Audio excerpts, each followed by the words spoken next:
Tú ya estás preparado, quiero decir, aquí te han puesto ya todo, ¿no? ¿Y tienes un pasamanería de esos? ¿No? Tengo. ¿Silla? ¿Eh? ¿Silla? No, yo sin silla. Es que la gente viene por lo de la silla. No me digas. ¿En serio? Lo corté, ¿eh? Como no era mucho tiempo. Pero, Hostia. A ver si mi golpe de efecto no funciona. cuando nos digan ellos, ¿vale?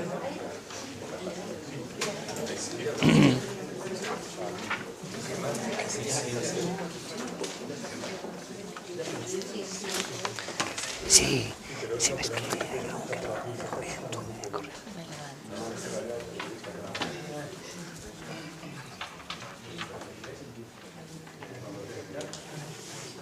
Nada, buenos días. Buenos días. Como sabéis, estamos en el marco de un curso de identificación de activos para la salud que hemos tenido estos días y que va a continuar durante parte del mes de julio con el grupo de compañeros y compañeras del curso que están aquí ahora, y además pues hemos aprovechado la oportunidad para organizar una sesión IDEO, que como sabéis son las sesiones de innovación docente de la escuela, sesiones que en la sombra y casi nunca se le ve está detrás Juanjo Mercader, que es este señor que está aquí, y en el proyecto de innovación docente. Y tenemos un poco un momento de parada y reflexión más e intercambio de ideas entre estas personas del curso y las personas de la escuela que habéis estado, que estáis por aquí, que habéis venido a vernos, y personas que venís de fuera también en la ciudad de Granada, compañeros, salubristas y sociólogos, sociólogas, etc. La idea del trabajo en esta sesión es contar aquí con el honor que tenemos y el placer de tener aquí a Rafa Cofiño con nosotros, ¿no? Rafa, como sabéis, es un excelente compañero de aquí de la casa, es profesor asociado aquí en la casa y trabaja en el Principado de Asturias, en la Consejería de Sanidad, llevando toda la estrategia un poco de salud poblacional, es el jefe del Servicio de Salud Poblacional en esa consejería. Y además pues lleva años desarrollando ideas que conectan los elementos de la comunitaria con los elementos de la salud positiva, la promoción de la salud, la autogénesis, los activos en salud. Entonces, sin más y para no comerme más tiempo, os dejo con él. Es un placer y un honor tenerte aquí para hablar de las narrativas de las personas, de los barrios, de las comunidades. Gracias, Rafa. Muchas gracias, Mariano. Gracias, Mariano, por la invitación. Gracias a los que organizáis el curso y lo que es la jornada por la invitación.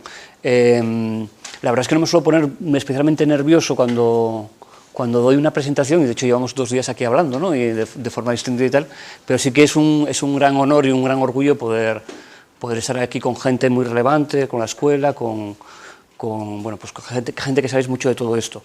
Yo realmente soy un médico de familia que llevo más tiempo trabajando en salud pública que en medicina de familia, hice un poquito de todo, y después de muchos años tengo la sensación de que sé cada día menos de cualquier cosa y que solamente pico un poco de muchas cosas sin saber demasiado, ¿no? Como sí que tengo un blog, que es un blog de divulgación desde hace unos cuantos años, a veces se piensa que uno sabe mucho de muchas cosas y realmente no sé. Sé mucho de quién sabe muchas cosas, que eso sí que es una riqueza. Bueno, quisiera agradeceros entonces eso, el tema de estar aquí. Quisiera agradecer también el trabajo. Yo ahora actualmente, desde el 2007-2008, estoy como jefe de servicio un servicio que antes se llamaba Salud Poblacional, ahora es Evaluación de la Salud, Calidad y Programas en la Dirección General de Salud Pública en Asturias. Quisiera agradecer a los compañeros de la Dirección General de Salud Pública todo el trabajo que realizan, porque a veces a algunos nos toca contar un poco algunas de esas cosas, pero ellos están haciendo un trabajo muy importante desde Asturias. Y también quisiera agradecer a toda la gente cercana. Muchos de los que os voy a presentar hoy aquí realmente es una labor de leer y refundir diferentes cosas, no es que sea un trabajo exhaustivo, sino que es coger cositas de varios sitios y, bueno, tratar de comunicarlas. Y quisiera también hacer un agradecimiento a la gente cercana, a la gente de casa, especialmente a Natalia, que está aquí conmigo, porque a veces ese trabajo que también se tiene en la sombra apoya que podamos presentar algunas cosas o trabajar en algunas cuestiones. Lo que os voy a presentar es parte de una conferencia que fue más larga, que se hizo hace unos días. Fue la conferencia inaugural en un seminario de promoción de la salud en Bilbao. Lo hemos titulado Salutogénesis y Epigenética, porque nos centraremos un poco sobre esa parte, pero el título original era esto, ¿no? Era las narrativas de los barrios en los cuerpos.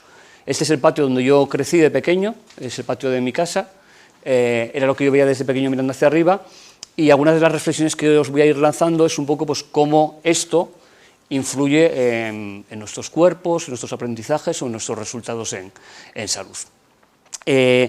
Esto es un modelo que conocéis todos, que es el modelo de determinantes sociales de la salud, que describe desde el año 91 cómo diferentes factores, desde lo que es el factor edad, constitucional, genético, a factores individuales, sociales, de entorno o socioeconómicos, cómo influye en la salud de una población.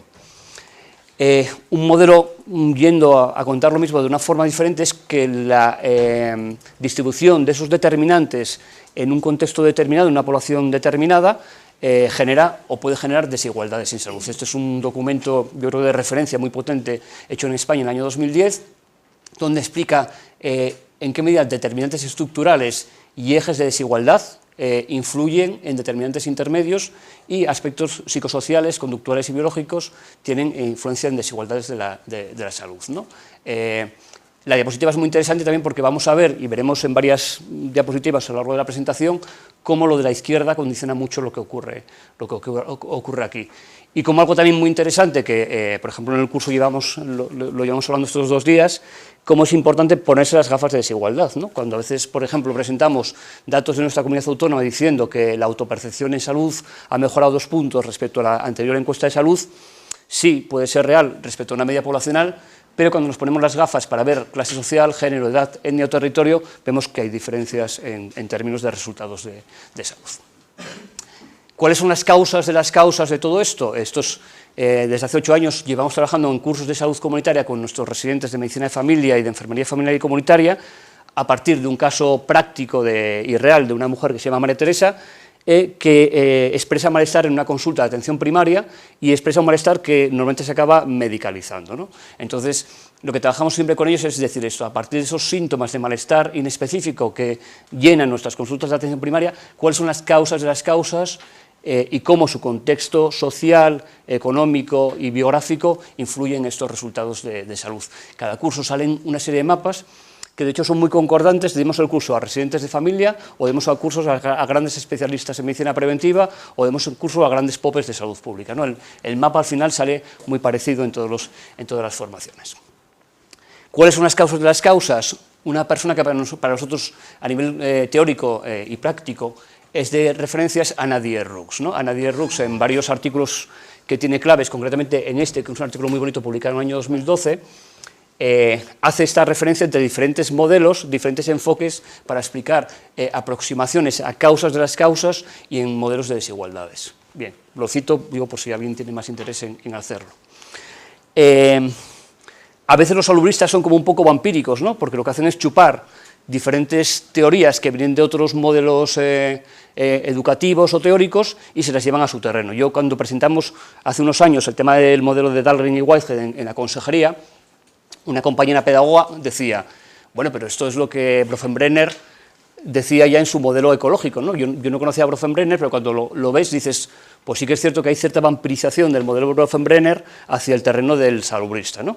Y el salubrista, como juega con la OMS, pues tiene más posibilidades de vender su modelo que otras disciplinas que están como más arrinconadas. Bueno, Bronfenbrenner jugaba con un modelo de diferentes círculos de influencia desde el punto de vista de lo más individual, familiar, grupal, a lo más colectivo, y con algo importante que es el tema cronológico, ¿no? La biografía, o sea, cómo en la medida que crecemos y crecemos en contextos de tiempo y espacio, influye en nuestros aprendizajes o en nuestro caso en resultados de salud. Desde un punto de vista así como muy sencillito, sería, hay diferentes círculos, ¿no? El más pequeñito, el vecindario, el patio, la comunidad local, o el entorno político y económico y social. Explicado de otra forma, llevándolo al tema de los determinantes, tendríamos esto, ¿no? Hay un contexto grande de determinantes estructurales que es dónde en un momento determinado nacemos, cuáles son las políticas macroeconómicas, el mercado de trabajo, las grandes políticas del estado de bienestar o el estado de no bienestar o el capital social.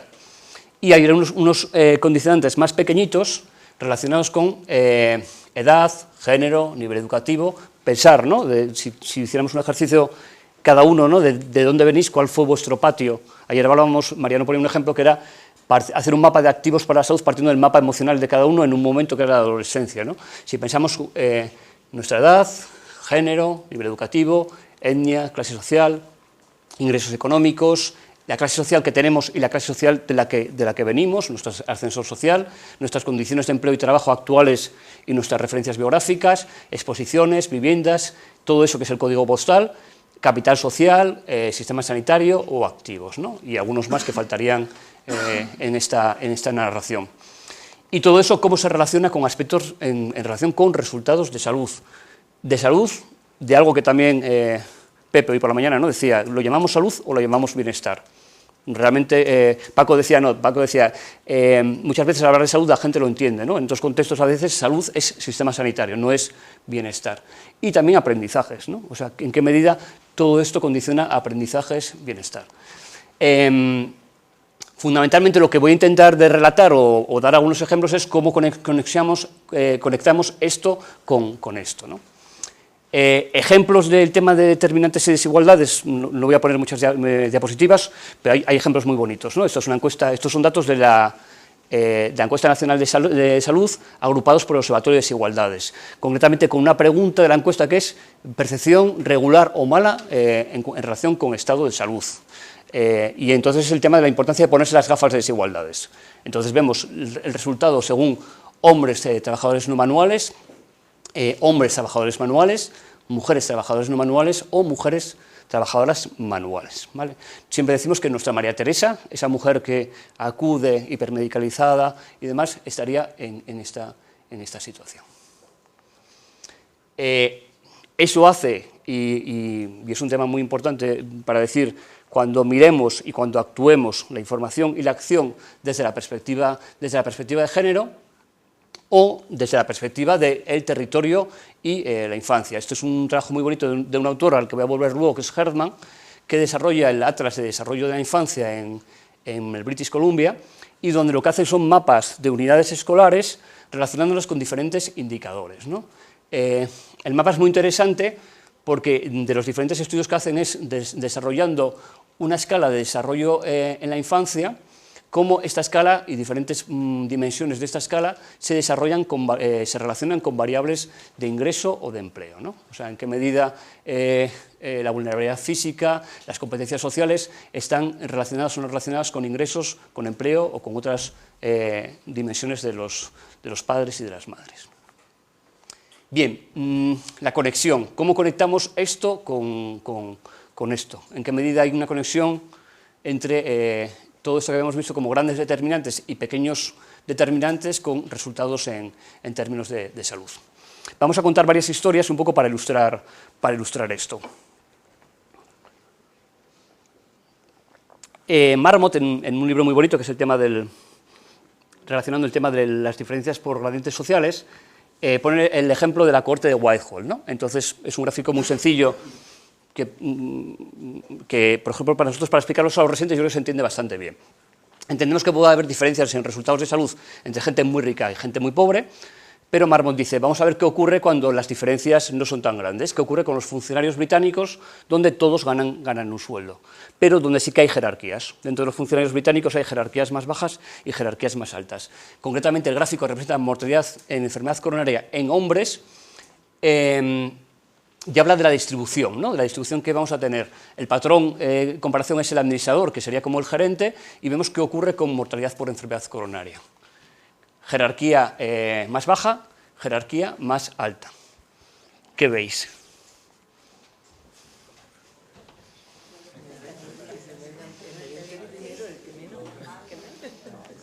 Jerarquía más alta, jerarquía más baja.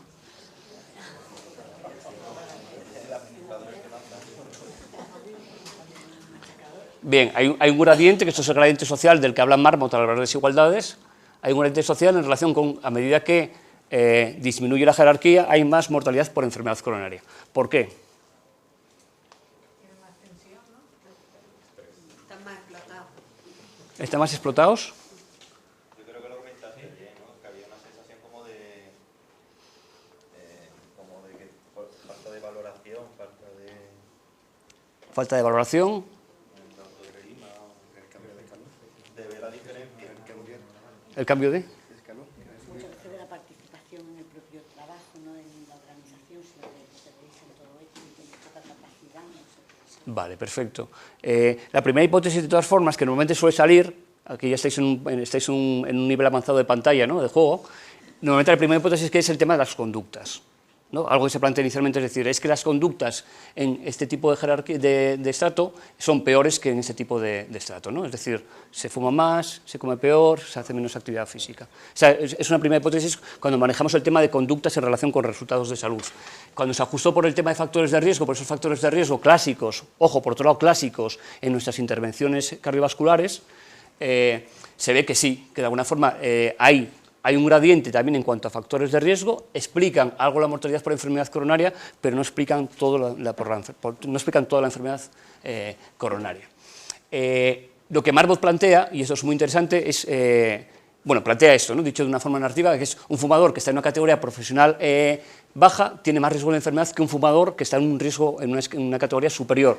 Pero que es muy interesante es que incluso estando en una categoría social más baja, tu riesgo, y siendo no fumador, no teniendo factores de riesgo, vas a tener más riesgo, ¿no? El planteamiento que hace Marmot es algo parecido a lo que acabáis de decir, ¿no? Es la pérdida de capacidad de control sobre la vida de uno mismo, ¿no? Algo que está muy relacionado con aspectos que podrían estar vinculados al empoderamiento o aspectos vinculados al sentido de coherencia. Es decir, en la medida que uno tiene menos capacidad de control de su propia vida, afecta más a que puedas desarrollar más enfermedad coronaria. Bien, la duda es esto, ¿no? O sea, parece que el tabaco tenemos claro cómo puede afectar a la coronaria, pero ¿cuál es el sustrato biológico para explicar que estar poco empoderado afecta a la coronaria, ¿no? Es decir, la fisiopatología de qué ocurre con la íntima, qué ocurre con el engrosamiento y la formación de ateroma, con algunas explicaciones cardiometabólicas en relación a eso, con alimentación o tabaco, está más claro, pero ¿qué ocurre con el tema del empoderamiento, ¿no?, la pérdida de control sobre la capacidad de la vida de uno mismo? ¿En qué medida todo esto está relacionado, pues eso, con el tema de esa verbena molecular y bioquímica que ocurre en nuestras coronarias?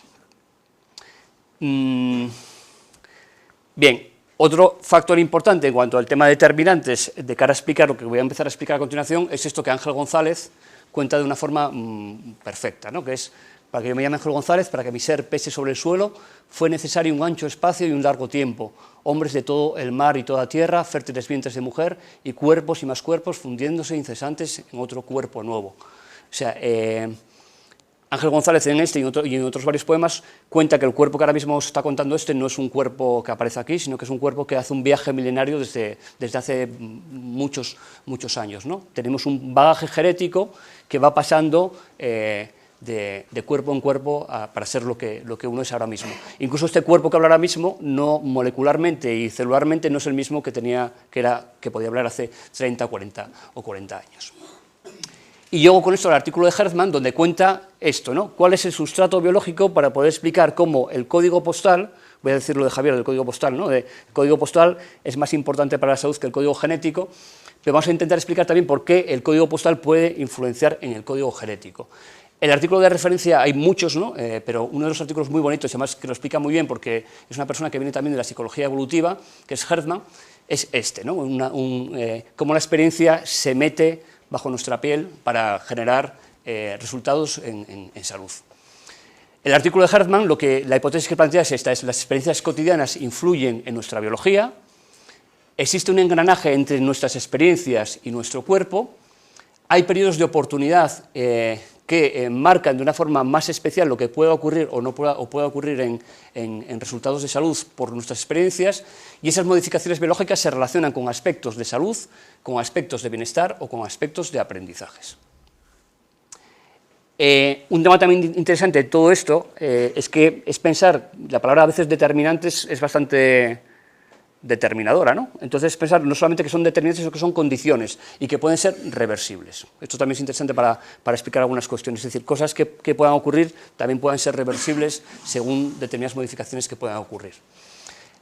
Los ejes que plantea Hertzman como vinculación entre la experiencia y lo biológico están vinculados fundamentalmente a estos ejes, el hipotálamo hipofisario adrenal, el sistema nervioso autónomo, el córtex prefrontal o los centros de afiliación social, ¿no? Fundamentalmente en algunos estudios como son el eje hipotálamo hipofisario adrenal con la segregación de cortisol. Todo esto ahora mismo está bastante estudiado en el sentido de decir que hay algunos marcadores, algunos biomarcadores que pueden relacionar cómo la exposición al estrés de forma crónica va a tener impacto en nuestro eje, en diferentes ejes, en neuroendocrino, inmune, metabólico y finalmente resultados en términos de cardiovasculares o resultados de salud. Y de hecho ahora mismo lo que se conoce como el modelo de carga alostática es una forma de medir a través de biomarcadores esa respuesta ante el estrés alterado o no alterado que puede ser producida por diferentes situaciones o experiencias. Bien, esa es una historia, ¿no? Whitehall, cómo se relaciona el tema del gradiente, empoderamiento, cómo lo relacionamos con el tema de posibles alteraciones y cómo hay 4 ejes neurobiológicos, neuroquímicos del sistema inmune que se relacionan. Otra historia que también cuenta Hertman es esta, sobre los ratones. Es un estudio, cuenta varios estudios, ¿no? Pero hay uno que es especialmente muy bonito, que es ratoncitos pequeños que se extraen del lugar donde nacen y al cabo de unos días se les vuelven a poner cerca del lugar donde nacieron. En su casa, normalmente su madre, cuando vuelve el ratoncito, lo echa mucho de menos y entonces el experimento lo que se ve es que esos ratones son especialmente más queridos y más chupeteados que los ratones que no se habían movido de casa, ¿no? El tema del hijo pródigo, pero en versión de ratones. Lo que se observa con el desarrollo, con los estudios que plantea el tema el estudio de Hertman, lo que cuenta el estudio de Hertman es el estudio del 92, es que la respuesta neuroendocrina que tienen estos ratones más chupeteados es mucho más adaptable que aquellos otros ratones, es decir, los ratones que son más queridos, entre comillas, de pequeñitos, cuando hay alguna situación de estrés, hay una subida del estrés, pero hay una bajada más rápida y se adaptan mejor a situaciones de estrés que el resto de ratones. ¿Vale? O sea, su reacción, su adaptación al medio parece que es más adecuada en cuanto a esto. Existen diferentes respuestas, por tanto, son más moderadas en los ratoncitos que son más queridos, o sea, que tienen un entorno más salutogénico desde pequeñitos, y existen menos alteraciones en zonas del sistema nervioso central relacionadas con algunos procesos, como pueden ser memoria o procesos cognitivos. ¿Vale? Entorno, experiencias en periodos de oportunidad y relación con ejes hipotálamo, hipofisario, adrenal.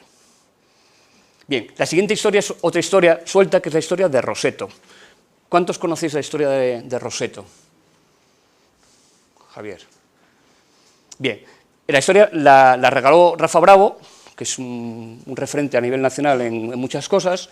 Me preguntó un día, Rafa Bravo no es una persona que se dedica a la salud comunitaria, pero sabe absolutamente de todo, y un día me preguntó si sabía algo de la historia esta de Rosetto, y yo dije que no tenía ni idea, ¿no? Entonces colgó una entrada en el blog muy interesante contando la historia de Rosetto, que en líneas generales es la siguiente. Se funda un pueblecito, es un pueblecito de inmigrantes italianos que se va a Estados Unidos, a Pensilvania, y funda un pueblo que se llama Rosetto. El pueblo de Rosetto llama muchísimo la atención en varios médicos y epidemiólogos de la época, estamos hablando en torno a los años 50, porque la situación de epidemia cardiovascular no era la misma que está ocurriendo en otros pueblos de Estados Unidos. Es decir, cuando se ponen a mirarlo, no tenían ni más cardiovasculares y de hecho la gente se moría de viejos. ¿Por qué? Estilo de vida importado desde Italia. Dieta mediterránea, estilos de vida de Italia, genética. Se pensó que una hipótesis puede ser la genética, parece que no. Hubo inmigrantes italianos que se integraron en otras comunidades americanas de la época y los patrones de cardiovasculares eran similares. Estilos de vida, bueno, sí, mantenían igual probablemente algo de dieta mediterránea, pero bastantes fumaban, comían cerdo y no eran runners. La mamá, Más relaciones familiares.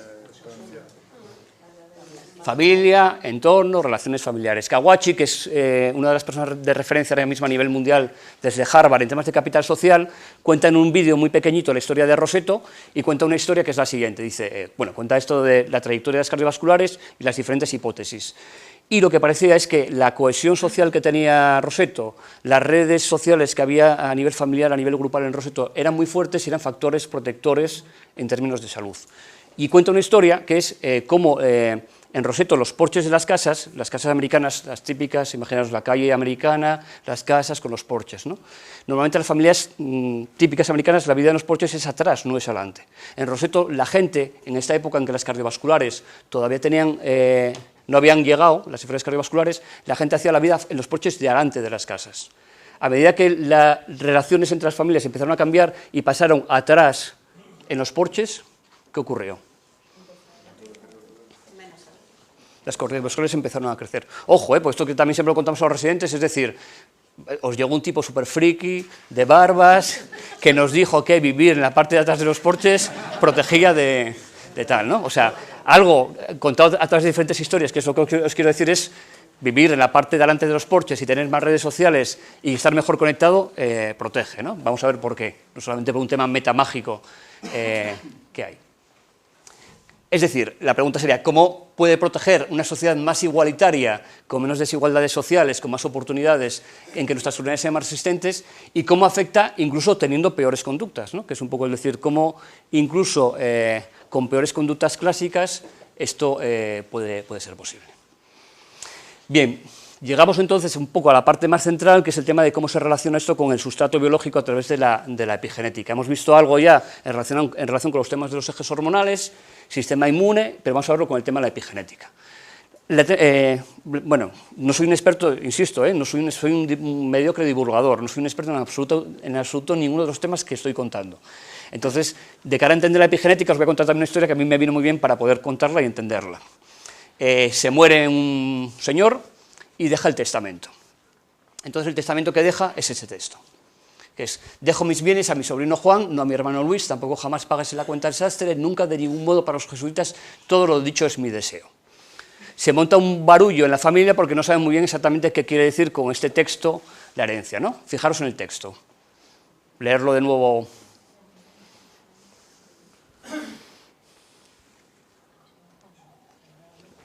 Juan dice lo siguiente: dejo mis bienes a mi sobrino Juan, no a mi hermano Luis, tampoco jamás páguese la cuenta al sastre, nunca de ningún modo para los jesuitas, todo lo dicho es mi deseo. El sastre dice: no es correcto, la puntuación del texto no es correcta. La puntuación real del texto es la siguiente: dejo mis bienes a mi sobrino Juan, no, a mi hermano Luis tampoco jamás, páguese la cuenta al sastre, nunca de ningún modo para los jesuitas, todo lo dicho es mi deseo. Pero los jesuitas dicen: no. ¿Dejo mis bienes a mi sobrino Juan? No. ¿A mi hermano Luis? Tampoco, jamás. ¿Páguese la cuenta al sastre? Nunca, de ningún modo. Para los jesuitas todo, lo dicho es mi deseo. La genética es el paquete duro con el que nacemos y que es ese viaje milenario de Ángel González a través de los siglos o de los milenios o más, ¿no? Ese paquete que traemos como una especie de hardware con el que llegamos. Pero las comas o los signos de puntuación que dicen cómo, dónde y cuándo han de expresarse los genes es la epigenética. Y lo interesante de la epigenética es que es modificable a cortito plazo. Hay diferentes estudios que plantean exposiciones tóxicas, ambientales, en momentos, en periodos críticos, no solamente desde concepción, periodo fetal, pero incluso también en periodo de desarrollo, pueden modificar las comas y los signos de puntuación de tal forma que el material genético se exprese de una forma o de otra. Las modificaciones epigenéticas son varias, bueno, colgaremos por si alguien también quiere algo más de referencia, así como algún artículo clave sobre el tema. Hay varias, ¿no? Hay unas que son modificaciones de la histona, que lo que hacen es que el material genético, cuando se enrolla la cromatina, esté más o menos empaquetado o menos empaquetado. Si está empaquetado muy duro, digamos que va a haber zonas que el gen se lea de forma diferente, ¿no? Entonces, si está más laxo, se lee o no se lee. Es una forma de modificaciones epigenéticas. Otras son modificaciones del DNA, a través de metilaciones, que hacen lo mismo, ¿no? Si el DNA está metilado, se expresa o se expresa o no se expresa de formas diferentes. Y estas modificaciones, eso, a nivel tóxico, de entorno, exposición, por ejemplo, a tabaco o alcohol, o exposiciones ambientales, pueden producir modificaciones epigenéticas. Lo que es muy interesante es que los ratones del estudio no solamente tenían tocado su cortisol, sino que también tenían tocado su epigenética. Es decir, cuando se les estudia posteriormente, se ve que esas exposiciones de estar más o menos chupeteados modificaba el cortisol, pero también su epigenética.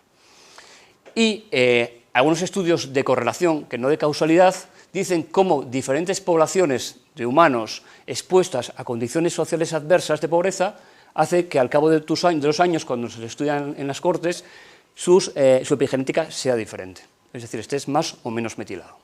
En relación con condiciones socioeconómicas adversas y la relación que tiene el estrés con la modificación de la epigenética. Hay estudios más avanzados, este es uno de Neuroscience del 2014, donde relaciona incluso temas tan interesantes como dentro del eje hipotálamo hipofisario cortisol hay modificaciones epigenéticas que modifican el eje hacia términos de vulnerabilidad, o hay modificaciones epigenéticas que condicionan el eje hacia términos de resiliencia, y cómo determinados contextos han producido modificaciones que confieren que ante una situación de estrés en personas adultas haya más adaptación de vulnerabilidad o de resiliencia. Bien, ¿qué quiere decir todo esto de forma general? Por ir cerrando en un esquema sencillito, existen una serie de determinantes estructurales intermedios, las condiciones sociales adversas pueden relacionarse con una exposición al estrés y nacer en un código postal o en otro código postal tiene relación con aspectos medioambientales, nutricionales y tóxicos, aparte del paquete genético que traemos en ese viaje milenario del cuerpo. Todo esto se relaciona con nuestra epigenética, con la modificación epigenética que pueda haber y con diferentes respuestas al tema del estrés, en relaciones con conductas, en relación con empoderamiento. Puede que, si los que tenéis capacidad de hacer investigación, cómo sería la correlación entre esto y el shock, el sentido de coherencia salutogénico, y en relación finalmente con procesos inflamatorios. Todo esto se relaciona con resultados de salud o bienestar diferentes, ¿vale? Es decir, esto sería un poquitín la forma, el sustrato biológico del que hablan también no solamente Herdman, sino diferentes epidemiólogos sociales, de cómo relacionar esto con esto. Bien, bueno, en Bilbao hicimos una parte final de reflexiones de posibles actuaciones y demás. Aquí solamente voy a citar algunas de forma muy sencilla para ir cerrando, si queréis hacer algún comentario. El tema de tener un modelo global que integre aspectos aparentemente diferentes, como sea el tema de epidemiología social, como epigenética, como conductas, yo creo que es importante para conectarnos, ¿no? O sea, hace poco gente que trabaja más la perspectiva de conductas o habilidades para la vida, pues a veces trabaja de forma muy separada a gente que trabaja el tema de modelo de determinantes sociales o gente que trabaja el modelo salutogénico, ¿no? Yo creo que aunque cada uno va a tener su parcela de trabajo, es importante generar un marco global que pueda conectar diferentes disciplinas. Sobre todo para los que venimos de modelos muy de trabajo de práctica y de conexión, pues esto yo creo que es un elemento clave. Aunque el modelo explica un sustrato biológico, para nosotros, para la gente que estamos más vinculados hacia la parte más de determinantes, es una forma de insistir en la abogacía de la importancia que tienen los determinantes sociales de la salud en resultados de salud en la población. Y en ese sentido es también un mensaje clave en decir que tenemos que ir siempre hacia la izquierda. O sea, es importante que nuestras actuaciones siempre estén dirigidas hacia la izquierda, por lo menos de la diapositiva, ¿vale? Es decir, pensar que la influencia que podemos hacer sobre los factores que están aquí a la izquierda en las diapositivas que visteis es fundamental para generar resultados en salud, ¿no? Lógicamente, quien esté trabajando en términos de resultados de salud o patología, es fundamental tener una buena disciplina en esta parte, pero el mayor impacto en salud lo vamos a tener en términos poblacionales y en términos de resultados de la izquierda. También tiene una importancia fundamental para la gente que trabajáis en dar fotografías de situación de salud de la comunidad, pensar que quizás en unos años, bueno, primero, pensar que la fotografía de salud que tenemos que dar, y eso es lo que estamos trabajando estos 2 días en el curso de activos, es no solamente fotos de indicadores de salud negativos de la comunidad, sino darle la vuelta y ver qué indicadores positivos tiene que tener una comunidad también. Decíamos, ¿no?, en el curso, muchos indicadores positivos es simplemente darle la vuelta, no contar la foto de cuántos fuman, cuánto beben y cuántos tienen embarazos no deseados, sino también darle la vuelta al indicador. Es una buena forma de tener una foto positiva de salud de la comunidad. Pero incorporar o tratar de incorporar medidas de capital social o medidas de sautogénesis en esas fotos de población. Quizás en un futuro podamos tener fotos más amplias, ¿no? Es decir, no solamente fotos que tengan relación con determinados indicadores socioeconómicos o de conducta, sino también fotos sobre patrones epigenéticos o patrones de biomarcadores de cargas alostáticas, ¿no? Eso sería un poco lo ideal, tener un panorama global de todo lo que está ocurriendo. Y en todos los casos, que sean fotografías, esto, por ejemplo, desde Asturias o desde el Observatorio de Salud de Asturias o desde muchos modelos que combinan información con acción, lo tenemos claro, que sean fotos sencillas y que generen acción. La situación de la epigenética, vuelvo a esta para terminar, es interesante porque ahora mismo hay hay una línea de investigación importante en este sentido, ¿no?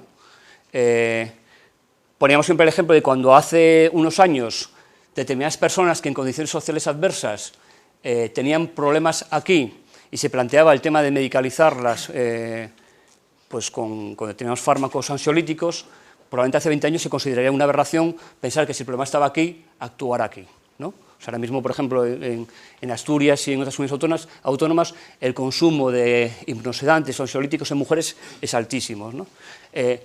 Probablemente dentro de 20 años, cuando tengamos poblaciones que estén metiladas o desmetiladas según los nuevos fármacos, sin haber intervenido aquí, se plantean lo mismo, ¿no? Como hace 20 años no fuimos capaces de poner énfasis en mejorar las condiciones sociales adversas de la izquierda de la diapositiva y no influir tanto sobre esto o sobre esto, ¿no? De todas maneras, bueno, insistir esto, ¿no? Que quizás un elemento clave es conectar todos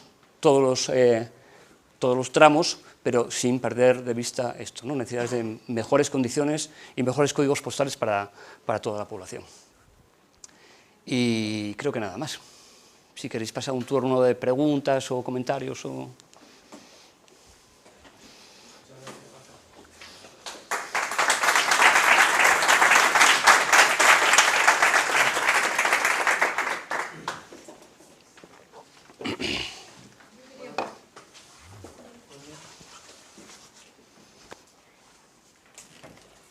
Hay una cosa, es que no sé si la he entendido bien, pero me ha parecido comprender que, no sé si he comprendido bien, que la epigenética, o sea, que la genética es de alguna manera lo que va en el bagaje del cuerpo milenario, no la epigenética. La epigenética es susceptible de modificaciones más a corto plazo. Sí, esto lo he entendido. Lo he comentado porque yo que soy psicoanalista, hay un concepto que se llama real en psicoanálisis, que sería más amplio que ese concepto, por eso me ha llamado la atención porque pensaba que ahí iba a haber como una mayor equidad, ¿no? Bueno, está bien, el psicoanálisis en cambio piensa que hay más trascendencia. Que se hereda más, que la herencia es más que la genética. La epigenética, de alguna forma, lo que pretende es decir eso, ese sería el hardware y el software que sí que de alguna forma te permite que el programa corra de una forma o corra de otra, ¿no? Dicho de una forma bastante mecanicista, ¿no? Pero seguramente si ahondáramos en otras disciplinas, yo que soy un ignorante, insisto en muchas cosas, podríamos beber de más conocimiento para entender más cosas, ¿eh? En el campo voy a poner algunos enlaces que creo que con el criterio Enrique darían un sentido distinto, no contradictorio, sino suplementario. Sí. Yo quería hacerte una pregunta, Rafa. Después de oírte, no sé por qué lado inclinarme, si porque estamos en salud pública, la gente que estamos trabajando en salud pública, somos profesionales inacabados,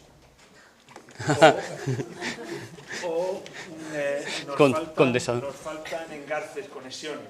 No sé por cuál inclinarme de las dos. Si es, ¿formamos a la gente de salud pública para que sepa interpretar todo esto o la formamos para que sepa conectarse con otros? Me ha llamado sobre todo por el tema de la conexión, que lo he visto ya como muy llamativo en la pantalla, ¿no? Muy grande, ¿no? Conectar. Entonces no sé si es conectar o es reconstruir el modelo de profesional de salud pública. ¿Cuál es tu opinión, que eres más experto que yo?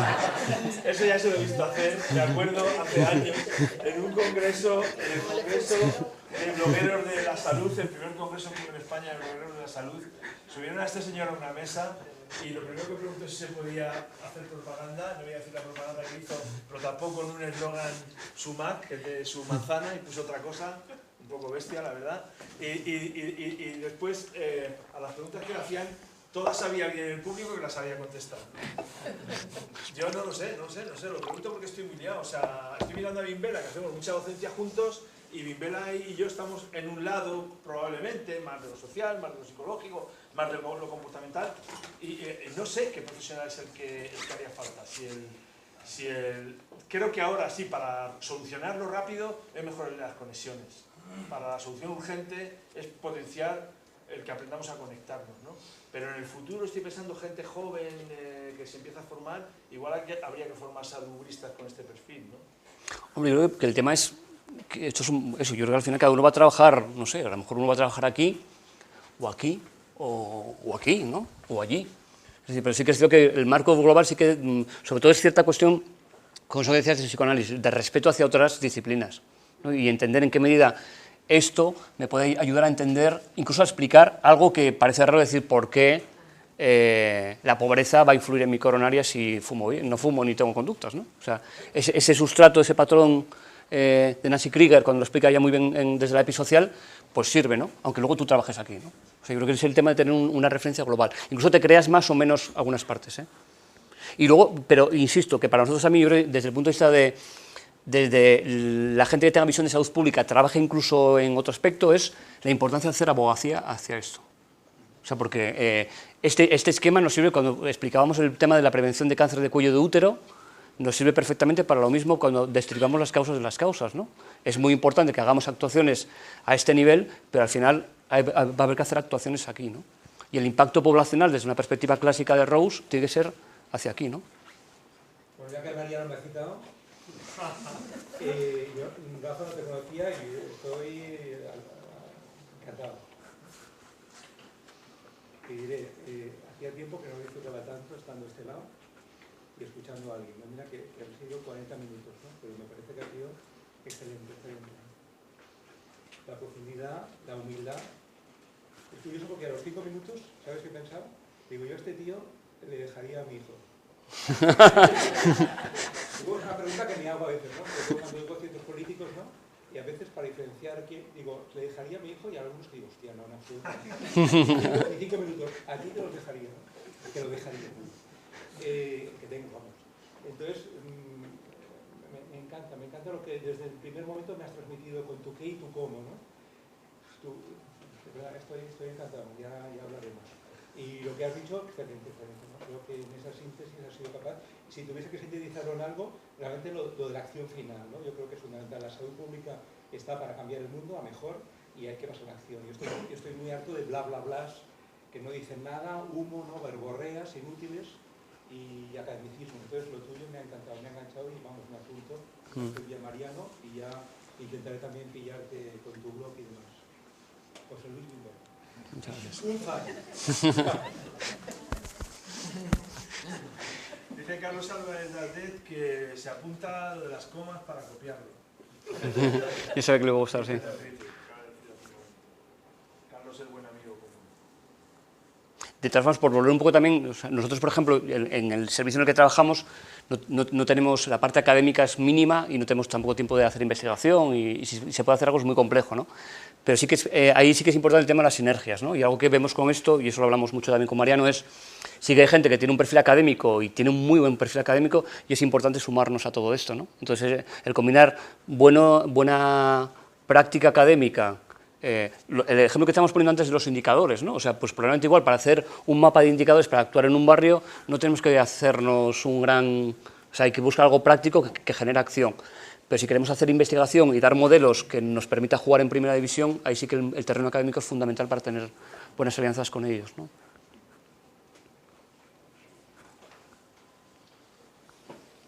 ¿Un comentario más?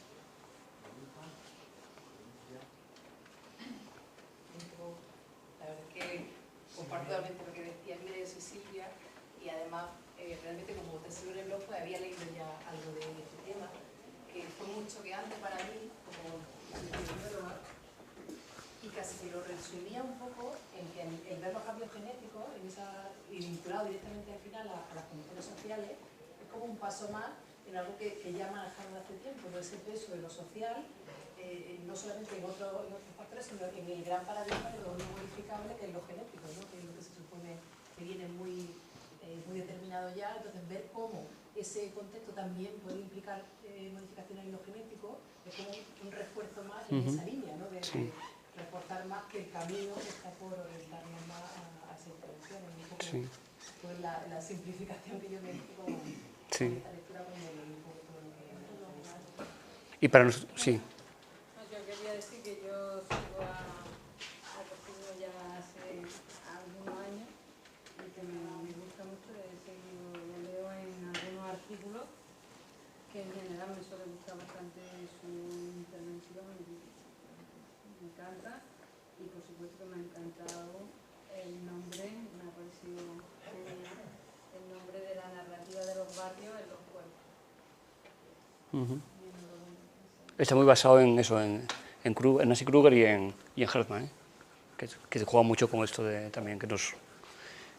Algo interesante con esto de, pues una idea de antes, pero es importante, pensar en esto, pensar lo que siempre dice Marmot de cuando él descubrió el tema de la importancia de los determinantes sociales en guardias, ¿no? Estaba en las guardias, veía gente, entonces decía, es genial el trabajo que hacemos, la gente que viene con un EPOC agudizado le controlamos el EPOC, pero si vuelven a sus condiciones de vida de mierda, el EPOC no va a mejorar, ¿no? Entonces, mujeres que están en condiciones de vida de mierda, en procesos que ahora mismo están con ansiolíticos, pero sus condiciones siguen de mierda, pero estamos controlando procesos fisiopatológicos con medicación.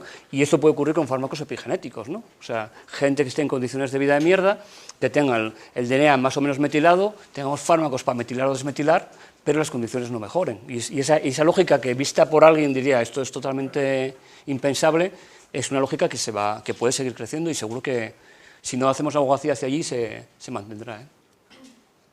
¿Podemos saber, Rafa, más o menos qué tanto por ciento representa gráficamente qué peso tiene la genética, los determinantes sociales o los estilos de vida?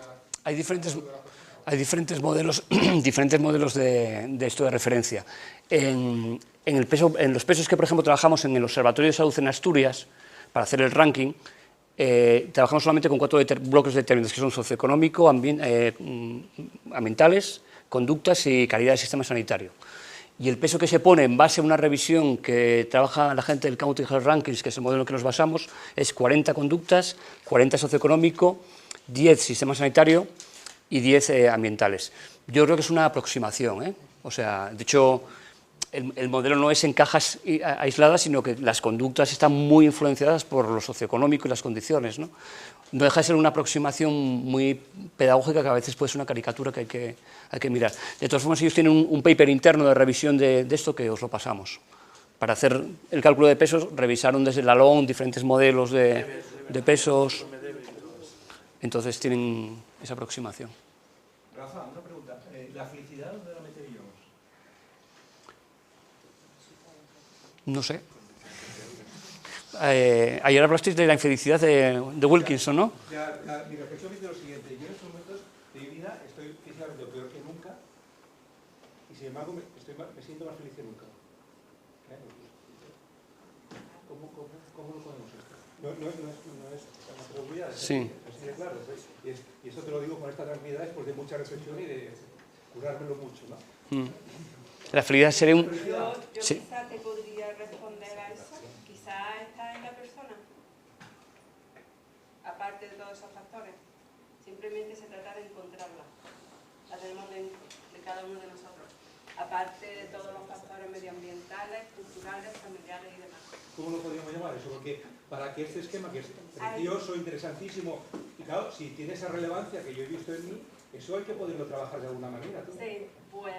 Por el sentido de coherencia que acabamos de hablar, de cómo tú es importante el cómo sentido tú de afrontas coherencia. determinadas Sí. situaciones teniendo unos... Claro, porque algo que yo te iba a decir, después de todo eso que tú has expresado, que yo ya venía, bueno, hace tiempo que no sé, lo he leído en varios sitios y lo comparto, depende mucho de la persona, porque en una de las lecturas así lo reflejaba, ¿no? Personas que viven la misma situación estresante, las mismas... ¿Por qué unas tienen esa capacidad y otras no, no? Yo creo que venimos con algo más, que no se sabe, igual no tiene que ver con sí. ¿Y de dónde nos viene eso? Igual de oportunidades. Sí. Pero ha cambiado, ¿no? Porque en un entorno familiar se supone que todos deberían de ser igual, ¿no? Se supone. Evidentemente yo entiendo, ahora que no es así, ¿no? Porque tú no educas igual a tus hijos, ni las circunstancias son las mismas, por mucho que lo intentes, la educación no es la misma, ni las circunstancias, ni tu edad, ni ellos, ¿no? por eso hay, aparte de todo eso, hay algo más que se nos escapa, que es de eso de lo que tú estás hablando. Yo antes Y eso cuando está hice en la cada uno de nosotros. Lo que antes cuando hice la pregunta del conectado o de fábrica, o sea, o conectamos o sacamos de fábrica a un profesional de la salud pública que sepa de todo esto, ¿no? La hacía un poco en la línea de lo que plantea Guimbert. La duda que me genera el ser casi fans de gente que ha estudiado sobre infelicidad humana y estrés, como Wilkinson, por ejemplo, y la duda que me genera es, cuando me hablas de poblaciones lo entiendo, cuando me hablas de individuo a individuo empiezo a tener dudas, por eso lo de la conexión, la importancia del aporte de la psicología en concreto, ¿no? De la psicología y de todo lo que es el desarrollo humano, ¿no? Y Amartya Sen y todo esto, ¿no? Y los derechos y roles, ¿no? Lo individual creo que todavía tiene mucho misterio, ¿no? O sea, quiero decir, para Antonovsky tenía mucho misterio lo individual ya, que es el que estaba planteando Guimbert, pienso, el de la felicidad individual, aunque la felicidad colectiva sí que cada vez tenemos más evidencias de que está altamente ligada al gap de renta, ¿no? O a sentirme tan diferente del otro que eso me genera estrés, ¿no? La injusticia por el gap de renta, ¿no? Yo en esta línea, por intentar explicar eso en un contexto de salud pública, desde este año, y voy a seguir machacando el tema, estoy intentando incorporar una cuarta pata, ¿no? Cuando decimos salud pública, decimos salud en bio o bienestar biopsicosocial, ¿no? Yo creo que ahí falta la parte espiritual, ¿no? Biopsicosocial y espiritual.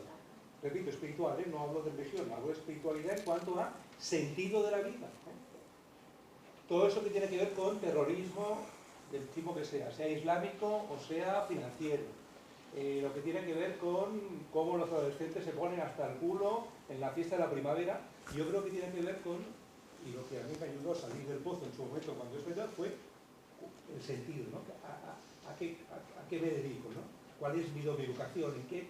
Entonces, yo creo que esa parte de salud o bienestar espiritual es clave, y eso es una cosa que por prejuicios, yo el primero que tenía al respecto, me costó mucho meterme porque asociaba a la región que aquí mamé, que fue un desastre, ¿no? Y eso me ha hecho retrasar entrar en ese tema, que creo que es fundamental. Pues al hilo de lo que estás comentando, yo tengo una experiencia de campo muy directa. Yo hice una investigación en el norte remoto de Canadá, en Ontario, y la hice en una reserva indígena. Yo vengo del campo de la antropología cultural, pero estoy interesado en la cognición cultural. Entonces, en ese entorno me llamó mucha atención, en una comunidad de 800 personas, 200 estaban metidas en un programa de metadona, jóvenes que se habían enganchado a la oxicodona y tenían unos problemas ahí de alcoholismo, de drogodependencia y tal. Y a mí lo que me llamaba la atención en el centro de metadona es que escuchaba narrativas constantemente, ¿no?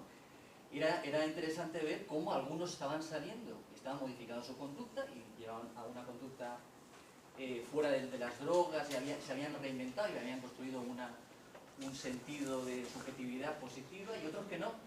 Claro, al final, escuchando, bueno, la investigación al final descubro que realmente a base de escuchar, muchos habían, y esto claro, a mí me dicen las conexiones, yo tuve que salir de la antropología para entender lo que estaba, me fue la sociolingüística. ¿Qué están diciendo los sociolingüistas sobre el lenguaje y sobre los sociolingüistas cognitivos?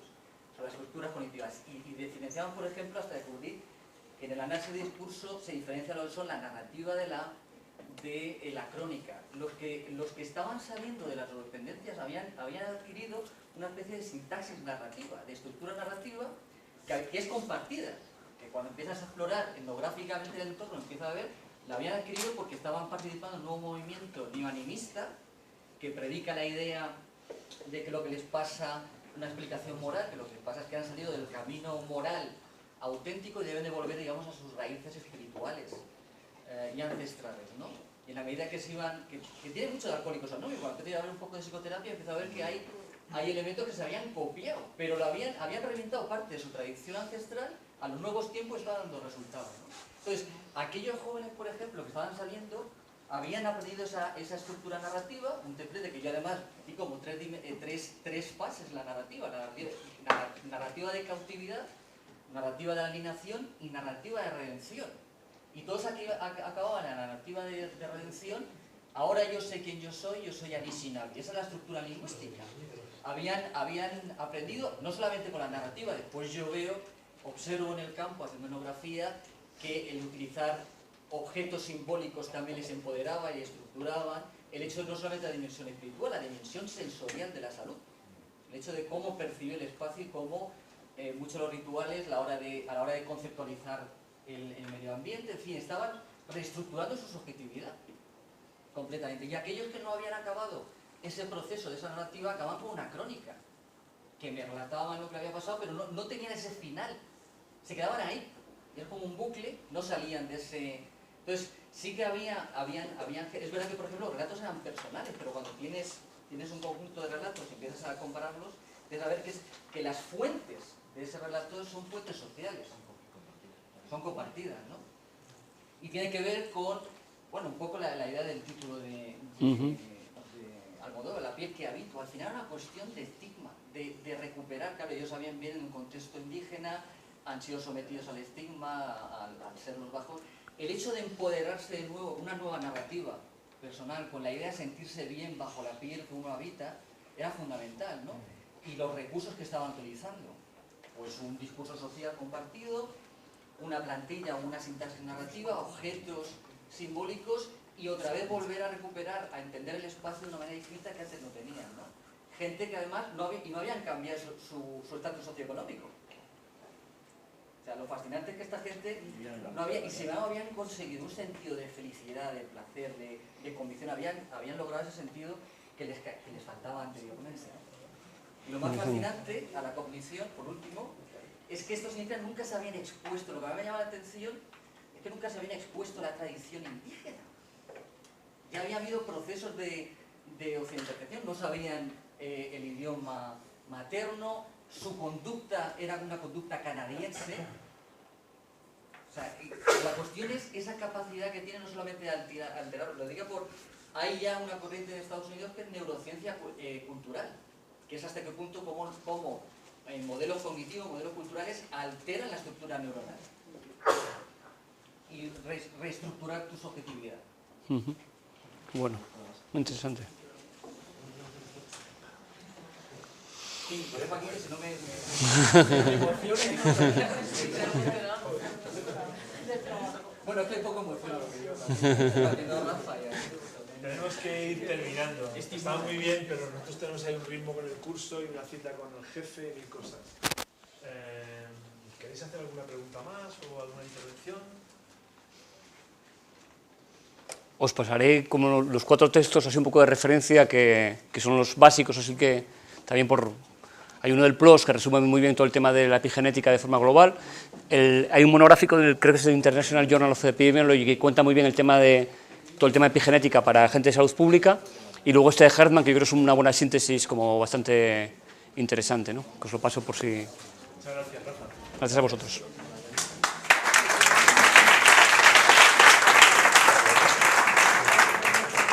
Muchas gracias a las personas que habéis venido y que no sois del curso, y los demás seguimos.